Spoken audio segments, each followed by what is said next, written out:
ముఖ్య గమనిక: paper plate business ప్రారంభించడానికి కావలసిన మిషను, ముడిసరుకు, రా మెటీరియల్ కొనుక్కొని తయారు చేసిన పేపర్ ప్లేట్స్ మీ ఊరిలో సొంతంగా అమ్ముకోవాలి. Hydraulic double die buffet full sheet paper plate making machine.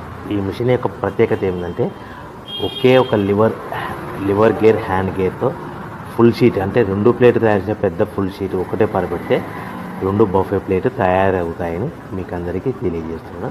ఈ మిషన్ కొనుక్కున్న తర్వాత దీనికి వచ్చే 2 HP మోటార్ని ఇంటి కరెంటు మీటర్ కాకుండా దీనికి సపరేట్గా commercial category single phase metre fix చేసుకోవడం వల్ల భవిష్యత్తులో మనకి ఎలాంటి ప్రాబ్లమ్స్ ఉండవని మీకు అందరికీ తెలియజేస్తున్నాను. ఈ మిషన్లో కేవలము బఫే ప్లేట్లు మాత్రమే తయారు చేసుకోగలుగుతాము. ఎలాంటి హోటల్ పార్సల్ గట్టే గోల్డ్ ప్లేట్ కానీ, లేదు అంటే టిఫిన్ ప్లేట్ కానీ, స్నాక్స్ ప్లేట్స్ కానీ, టీ కప్పులుగా తయారు చేసుకోలేమని మీకు అందరికీ తెలియజేస్తున్నాయి. ఈ మిషన్లో మనకు ఖర్చులన్నీ పోవడం ప్రతి ప్లేట్